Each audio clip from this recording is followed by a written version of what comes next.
Bonjour à tous, bienvenue. Un avion prenant feu à l'aéroport Félix Houphouët-Boigny de Port-Bouët, des sapeurs-pompiers s'activant pour circonscrire les flammes et sauver les passagers. Ceci n'est qu'un scénario catastrophe imaginaire. Il s'agit pour l'ASECNA d'évaluer le plan d'urgence sectoriel de sécurisation des aéroports. Comment valoriser et transformer les déchets de notre quotidien? La Côte d'Ivoire, le Bénin et le Togo s'investissent dans ce projet. Ces trois États viennent de lancer un programme de formation en génie des produits industriels pour le traitement. Enfin, la présidentielle à Madagascar, 55% des voix pour Andry Rajoelina contre 44 pour Marc Ravalomanane. La commission électorale s'active pour traiter les derniers bulletins de vote. Merci de nous suivre. Un exercice pour évaluer le plan d'urgence sectoriel de sécurisation des aéroports. Il a été initié récemment dans le district d'Abidjan par l'Agence pour la sécurité de la navigation aérienne en Afrique et à Madagascar. Il s'agit d'une simulation qui met en scène un crash d'avion avec des passagers à bord et l'intervention des sapeurs-pompiers. Les précisions de Mama Traoré. Aéroport Félix Houphouët-Boigny d'Abidjan, il est 8h15. Une épaisse fumée noire s'élève dans le ciel. Un avion de type Falcon avec à son bord 25 passagers vient de faire une sortie de piste au seuil 3 de la piste d'atterrissage et se disloque. Alerté par la tour de contrôle, la caserne des pompiers de l'Agence pour la sécurité de la navigation aérienne en Afrique et à Madagascar, ASECNA, est en branle. Le plan d'urgence sectoriel de sécurisation de l'aéroport est activé. Des véhicules d'intervention de moyenne puissance démarrent immédiatement, direction la zone du crash.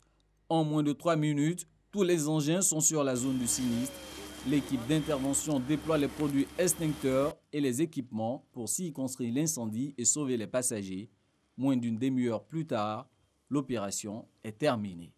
Quand il y a un incident ou un accident, c'est ce plan-là qu'on déploie pour deux choses: éteindre le feu, sauver les vies humaines. Mais ce plan a besoin d'être évalué pour prendre en compte son degré d'efficacité.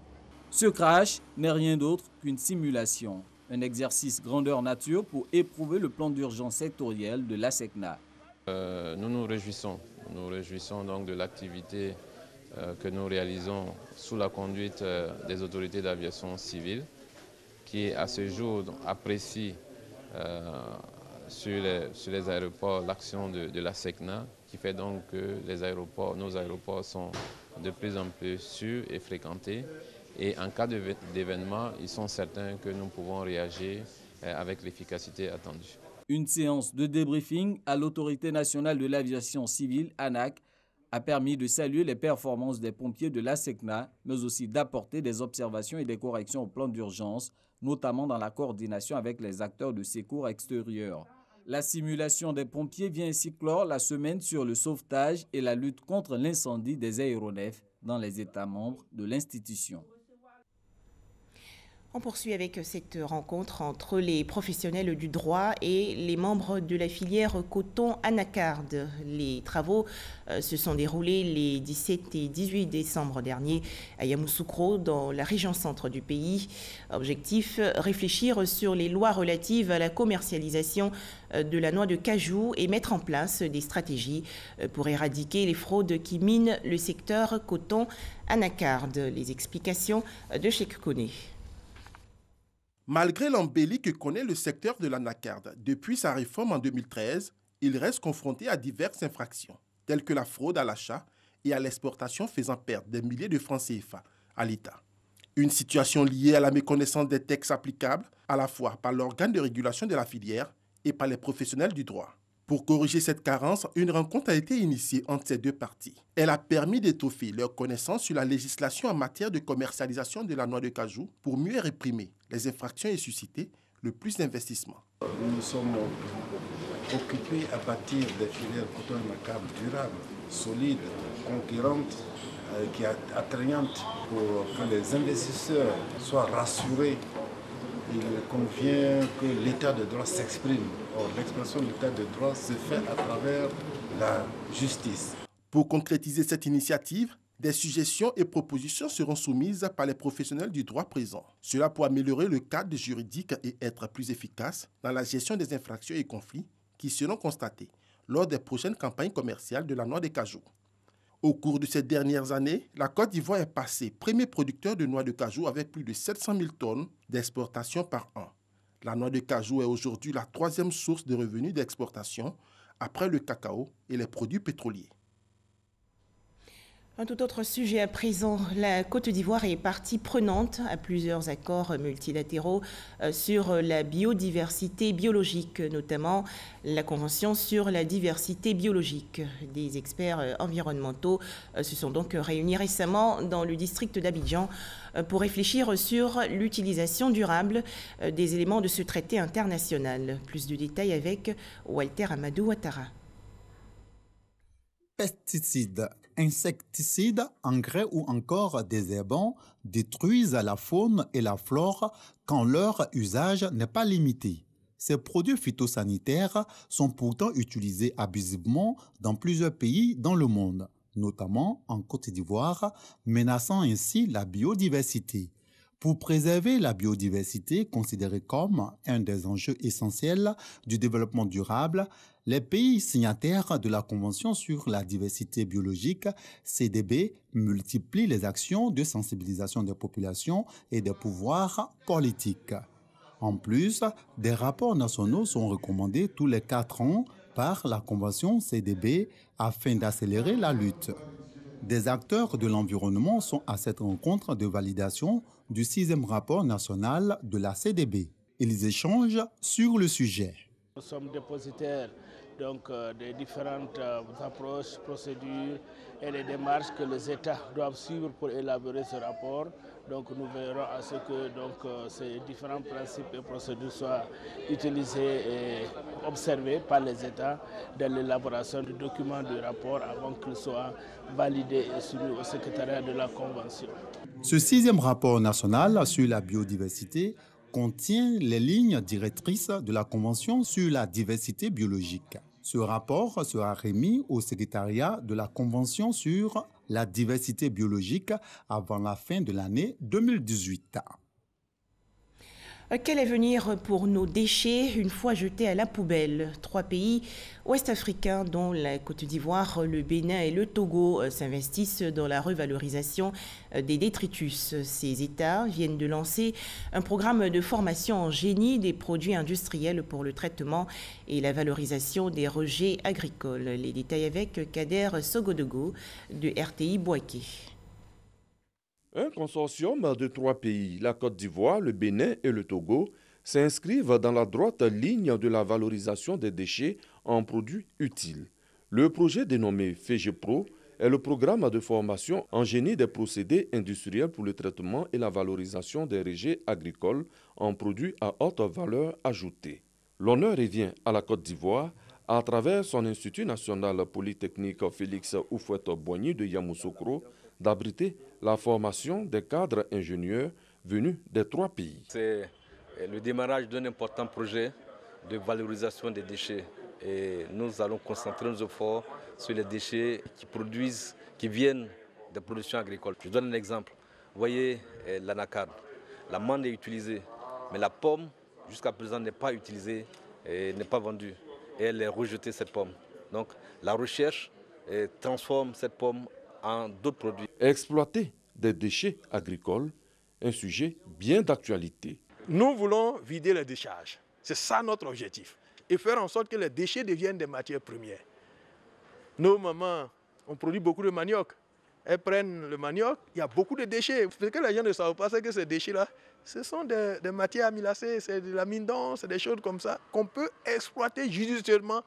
Le Canada soutient financièrement le projet à travers son centre de recherche pour le développement international. Il est très, très prometteur. Donc, c'est un projet qui s'est démarqué parmi tous les autres projets qui nous ont été soumis, démarqué par la qualité de la science, par les impacts qui sont possibles et finalement par les partenariats que le projet porte. Le FEGEPRO va coûter plus de 250 millions de francs CFA. Le projet est prévu pour durer 4 années. Autre actualité, plusieurs équipements, notamment du matériel médical, agricole et éducatif pour le bien-être des populations de Côte d'Ivoire. Le mouvement citoyen Génération Gagnante, en abrégé GG, a signé récemment un accord avec une organisation non gouvernementale basée en France. On en parle avec Franck Quadio.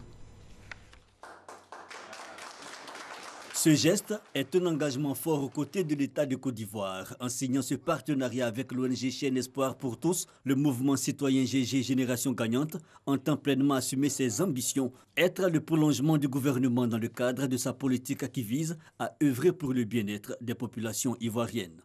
Il se peut que dans la distribution des fruits de notre croissance, que des choses restent à corriger. Et GG étant un mouvement citoyen visant l'amélioration des conditions de vie de nos concitoyens, nous nous sommes engagés à accompagner le gouvernement. Et nous allons étudier avec nos représentations sur l'ensemble du territoire, là où les besoins sont les plus criards, dans le domaine de la santé, de l'éducation et dans le secteur de l'agriculture, pour voir quels sont les types d'accompagnement que nous devons apporter. Un partenariat productif pour les populations cibles, il y a tout un programme. Le minimum que nous offrons par an à la génération gagnante, c'est 2 conteneurs. Et dans ces conteneurs, ça dépendra de leurs besoins. S'ils ont besoin dans l'immédiat du matériel médical, on leur fournira du matériel médical. Donc, nous allons offrir et du matériel médical agricole et du matériel éducatif. La matérialisation de ce partenariat fait suite à une récente rencontre entre les 2 partenaires à Paris, dans la capitale française. Rappelons que lancé le 10 novembre 2018 à Gagnoa, le mouvement Génération Gagnante s'est déjà illustré dans la dite ville par une opération Ville propre. Autre geste de générosité, l'organisation non gouvernementale Nanan Traoré Ali a offert récemment des fauteuils roulants à environ 30 personnes en situation de handicap moteur. Objectif, faciliter et favoriser la mobilité de ces personnes invalides. Le point avec nous Sangaré et Koné Pargasoro. Korotoum, la cinquantaine révolue, est handicapée motrice. Ce, depuis l'âge de 4 ans. Un mal qu'elle supporte difficilement. Maman dit que je ne suis pas née comme ça. Voilà, que j'ai marché ça après, j'ai eu l'handicap 4 ans comme ça. Mère de 3 enfants, les journées de Korotoum ne sont que peine et douleur. Quand il pleut, souvent il y a les jeunes qui sont dans leur voiture, ils les demandent de me prendre pour me déposer dans mon magasin. Beaucoup disent c'est la voiture de mon patron, je ne peux pas te prendre dedans. C'est compliqué. Comme elle, nombreux sont les personnes en situation de handicap qui rencontrent d'énormes difficultés. Faciliter la mobilité des handicapés moteurs et contribuer à leur épanouissement, c'est l'objectif de ce don de fauteuils roulants. Cette action de bienfaisance, une initiative de l'ONG Nanan Traoré Ali Draman, association dirigée par un jeune Ivoirien vivant aux États-Unis. C'est très très difficile pour les personnes handicapées. Quand il pleut, ils sont à terre. C'est vraiment difficile. Et c'est dans ce sens-là, étant aux États-Unis, j'ai cherché les moyens pour aider mes frères en Côte d'Ivoire. Et on espère revenir en décembre prochain pour offrir plus de fauteuils roulants et aider aussi dans d'autres domaines. Nous demandons à Dieu de donner longue vie à M. Dramé pour que vraiment l'inspiration s'installe toujours en lui. Issaka Konaté, directeur général des Ivoiriens de l'extérieur, par ailleurs parrain de cette cérémonie, a tenu à témoigner toute sa gratitude aux donateurs avant d'inviter les Ivoiriens de la diaspora à lui emboîter le pas. Et c'est une initiative qui doit se poursuivre et puis encourager les Ivoiriens de l'extérieur à chaque fois qu'ils peuvent de contribuer comme ils peuvent au développement socio-économique de leur pays, mais aussi en engageant des actions sociales de cette nature. Vous voyez bien toutes les personnes heureuses autour de nous aujourd'hui par rapport à ce geste qui est très fort. Ce sont au total 35 personnes en situation de handicap moteur qui ont bénéficié de ce don évalué à plus de 6 millions de francs CFA. Revenons, si vous le voulez bien, sur la célébration hier de la Noël 2018. La nativité de Jésus-Christ, on le sait, est une occasion pour offrir des présents, notamment aux tout-petits. Plus de 20 000 cadeaux ont ainsi été offerts aux enfants malades internés dans les services pédiatriques des hôpitaux publics du district d'Abidjan. Le point avec Patricia Omouetia. La période des fêtes est toujours une période plus difficile pour les enfants malades. Et pour mettre un peu de rêve et de couleur dans leur environnement, le ministère de la Santé, le personnel soignant du CHU de Trècheville et bien sûr le Père Noël offrent un sapin décoré et plusieurs cadeaux aux enfants hospitalisés. Je vais guérir et puis partir à la maison. Je suis contente. Cette année encore, alors que certains se réuniront en famille pour festoyer, d'autres affronteront une nuit de plus avec la maladie de leur enfant. Vu tout ce que nous traversons en tant que parents, si nous avons du soutien, le soutien de d'autres personnes, surtout de Monsieur le ministre, c'est vraiment une joie. À l'hôpital, Noël est un grand moment de partage et de solidarité entre bien portants et patients. Ceux qui n'ont pas la chance de célébrer cette joyeuse fête en famille sont touchés par les délicates attentions des équipes, des étudiants et des bénévoles. Nous sommes honorés par cette visite et ça veut dire que le ministère pense à nous, aussi bien au personnel, mais surtout aux petits malades qui, dans ce moment de ferveur, qui malheureusement ne pourront pas participer à la fête pour beaucoup à cause du fait de leur maladie. C'est avec le sourire et dans la bonne humeur que le ministre de la Santé a distribué environ 10 000 cadeaux aux enfants des CHU de Trècheville, de Cocody et de Yopougon. À chaque étape, parents et personnels de santé ont exprimé leur joie de voir le ministre les soutenir. Pour Akaoulé, la période des fêtes est toujours une période de partage et de joie. Les professionnels font leur travail au quotidien, mais il n'y a pas que le traitement médical. Il faut de temps en temps démontrer aux malades qu'ils ont besoin avant tout de soins en matière d'amour, en matière d'accueil. Et ce que nous faisons, c'est pour dire qu'on doit commencer d'abord par bien accueillir, par bien soigner les enfants. La tournée qui a débuté à 10h s'est achevée peu après 16h avec des encouragements et des conseils au personnel de santé. Plus de 2000 cadeaux ont également été distribués aux enfants issus des milieux défavorisés de la région de la Bagoué, dans le nord du pays, dont du ministre de la Construction, du Logement et de l'Urbanisme, Bruno Nabagné-Koné. On en parle avec Ami Sissoko. Kouto, dans la région de la Bagoué, quartier Marcoussi, des familles démunies reçoivent la visite des Pères Noël. Ils leur mettent du baume au cœur en offrant des cadeaux à leurs enfants.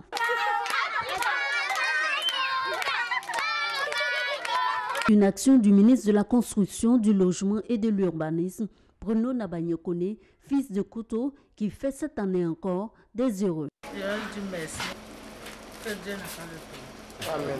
Dieu n'a pas donné beaucoup d'argent encore. Amen. Pour que l'année prochaine, ils puissent faire ça aussi. C'est des enfants comme ça qu'on demande. Tu penses quand même au village, à la région. Ouvrir son cœur, c'est pas de l'argent. C'est de l'argent qui met. Il ouvre le cœur pour donner à la population. Aujourd'hui, les enfants de Kouto sont très heureux. À sa résidence, plusieurs enfants défavorisés de la région de la Bagoué réunis pour recevoir des cadeaux. Histoire d'offrir une fête de Noël de rêve à ces enfants qui n'ont pas la possibilité de la célébrer.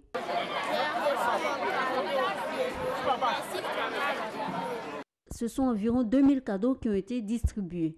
Représentant le donateur, le préfet de région s'est réjoui de l'action et invité les parents à prendre soin de leurs enfants dans l'intérêt de la région. Le ministre apprend aux enfants de la région de la Bagoué à se connaître et à se côtoyer. Ces enfants sont les adultes de demain. Et c'est maintenant qu'il faut commencer à donner l'armature morale qu'il faut à ces adultes pour être les bons continuateurs des œuvres que vous faites aujourd'hui. Une fête de Noël célébrée sous le signe de la cohésion sociale. À travers ballets et sketchs, les enfants ont livré des messages de paix et de vivre ensemble à leurs parents. L'année prochaine, le Père Noël sera encore de retour avec le ministre Bruno Nabagné-Koné, mais cette fois-ci à Boundiali, chef-lieu de région, pour donner du sourire aux enfants.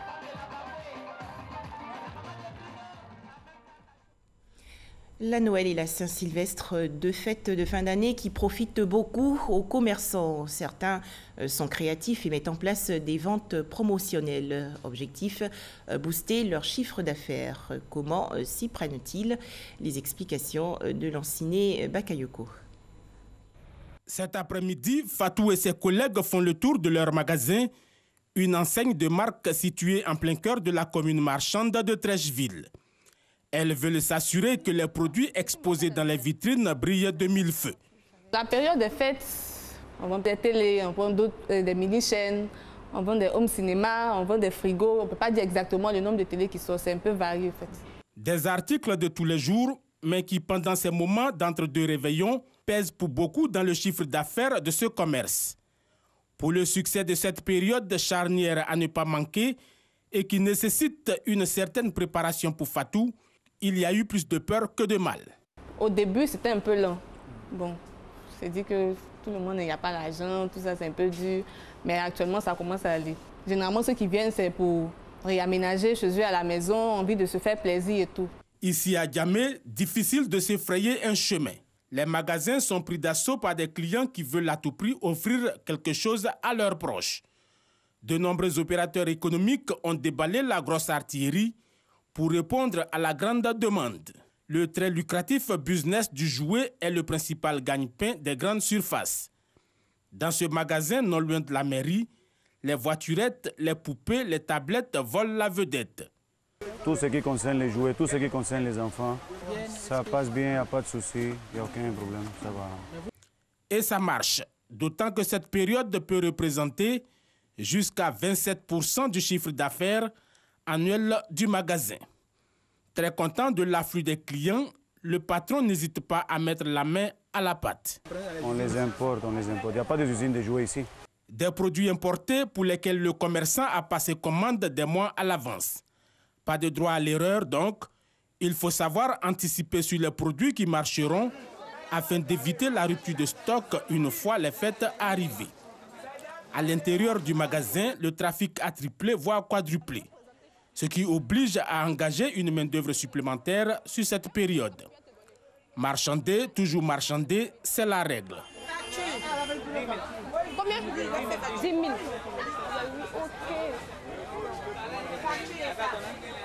Non, je viens, je regarde d'abord. J'ai eu un piano, des dinettes, ça va. Selon le patron du magasin, les fêtes de fin d'année peuvent représenter plus du tiers de l'activité annuelle. Pour certains clients, les commerçants veulent gagner plus qu'il n'en faut. Conséquence, ils font de la surenchère. Pour un arbre de Noël d'une école, on nous a donné à des prix qui n'ont rien à voir avec celui d'aujourd'hui. C'est-à-dire que c'est monté au moins à la moitié du prix d'avant. Avec 12 000, aujourd'hui on se retrouve à 18 000. Marius Yapi, jeune technicien, lui prépare un heureux événement. Ce n'est pas par hasard s'il a choisi ce mois de décembre pour acheter son costume. J'ai une cérémonie après les fêtes et donc je préfère prendre le costume comme nous sommes dans la période des achats, juste pour garder. Seulement c'est la période un peu libre pour pouvoir faire des achats. Des clients comme Yapi, Daroul, vendeur de vêtements au plateau, en reçoit beaucoup en ce moment. Bien qu'installé en permanence sur le boulevard de la République, il est bien rodé à la vente saisonnière.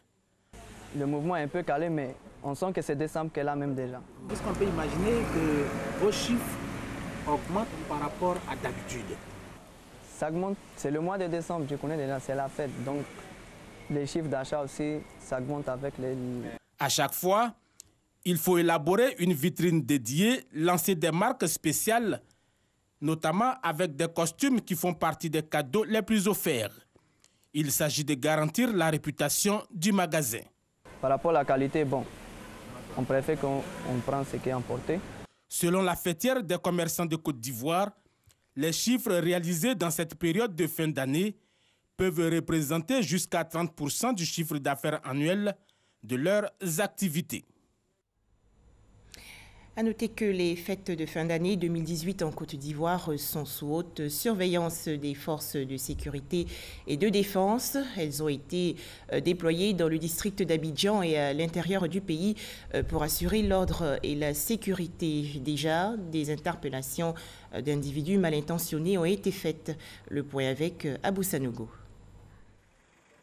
Une visite de terrain des directeurs généraux adjoints chargés de la sécurité publique et de la police judiciaire, du préfet de police d'Abidjan et du directeur des unités d'intervention qui a débuté au poste de commandement secondaire numéro 1 installé au ministère de l'Intérieur et de la Sécurité. Il s'agissait pour eux de s'assurer que toutes les dispositions ont été prises afin d'offrir aux populations du district d'Abidjan des fêtes sécurisées et paisibles. Ensuite, ils se sont rendus à la cathédrale Saint-Paul au Plateau pour s'enquérir du bon fonctionnement du dispositif. Pour le réveillon de Noël, plusieurs éléments ont été mobilisés pour la sécurisation des lieux publics, de commerce et des lieux de culte. Ils étaient présents également pour assurer la fluidité de la circulation routière. En se rendant à la paroisse Saint-Jean et à l'église Tendresse dans la commune de Cocody et dans la commune de Marcory et de Port-Boué, la hiérarchie de la police nationale a pu vérifier par elle-même que les dispositifs sécuritaires mis en place ont respecté les consignes. Au cours de cette mission de sécurisation du réveillon, 4 individus ont été interpellés avec des machettes par les hommes du commissariat du 12e arrondissement. 3 jeunes filles ont été agressées. Un hôtel a été attaqué, la caisse emportée. Au total, 3850 éléments issus de la police, de la gendarmerie nationale et de l'armée ont été mobilisés pour la sécurisation des fêtes de fin d'année. Un tout autre sujet à présent et nous partons à Bergeville, dans la région sud du pays. La paroisse catholique Saint-Augustin a été entièrement rénovée et cela grâce à ses fidèles. La cérémonie de bénédiction et d'inauguration de cette église a eu lieu en présence de l'archevêque d'Abidjan, Monseigneur Jean-Pierre Coutouin. C'est un reportage de Walter Amadou Ouattara. Toiture, table-banc, éclairage et matériel de sonorisation renouvelés. Les bâtiments ont également reçu des couches de peinture. La paroisse catholique Saint-Augustin de Bergeville présente un nouveau visage. Une rénovation rendue possible grâce à la contribution des fidèles. C'est une renaissance pour notre Église. C'est vraiment une grâce que nous avons obtenue. Il suffit que nous décidions d'être avec le Christ pour aller de l'avant. Rénovation célébrée par la communauté paroissiale. L'archevêque d'Abidjan, Monseigneur Jean-Pierre Coutouin, officiant du jour dans son homélie, a invité les fidèles à cultiver les valeurs de paix, d'amour, de solidarité et de générosité telles que recommandées par Dieu.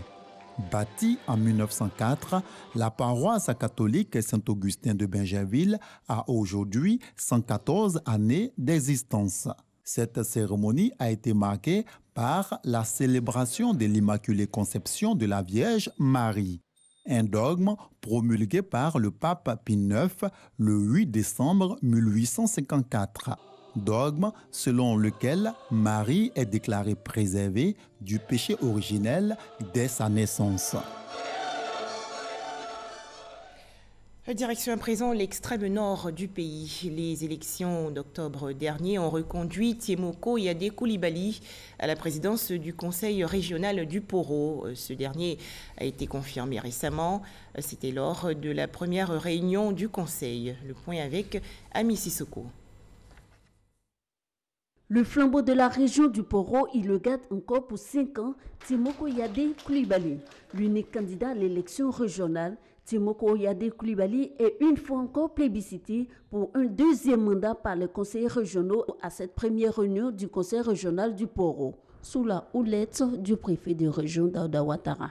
Nous avons eu un premier mandat qui a apporté au dire des uns et des autres pas mal de choses dans notre région. Nous avons apporté quelques transformations, peut-être pas au niveau de la Côte d'Ivoire, mais ces transformations étaient très sensibles. Nous avons eu quand même le plébiscite que nous connaissons. Mais la mission n'est pas terminée. Surnommé le bâtisseur par la population, Tiemoko Yadé Coulibaly est assisté par 5 vice-présidents. Le nombre de ses conseillers régionaux passe de 41 à 53, un nombre qui varie en fonction de la taille de la population de la région. La région du Poro couvre une superficie de 13 400 km² pour environ 764 000 habitants. Le préfet de région Daouda Ouattara a exhorté ce bureau au respect des textes et engagements pour la bonne marche de la région. Le conseil régional, c'est l'organe délibérant et qui donne le pouvoir à l'organe exécutif de pouvoir travailler. C'est donc un organe qui joue un grand rôle. Mais souvent, les gens ne le savent pas. Et il y en a même qui ne viennent pas aux réunions. Ça, j'ai insisté là-dessus pour que les conseillers soient vraiment de plus en plus présents au cours des réunions pour permettre, n'est-ce pas, aux personnes choisies, enfin, il est dit choisies ou élues, n'est-ce pas, que ces personnes puissent travailler efficacement. Le conseil régional est une équipe à l'écoute des préoccupations de leur population. Il a une mission de promotion du développement économique, social, sanitaire, culturel, scientifique et d'aménagement du territoire. Hors de chez nous, bientôt l'annonce des résultats provisoires de l'élection présidentielle à Madagascar. Le scrutin oppose deux anciens chefs d'État, Andry Rajoelina, crédité de 55% des voix contre 44% pour Marc Ravalomanana, alors que les résultats des derniers bureaux de vote sont en train d'être comptabilisés au siège de la commission électorale et que la victoire s'éloigne pour Marc Ravalomanana. Les représentants du candidat qui dénoncent des fraudes demandent un recomptage des voix. Merci de nous avoir suivis.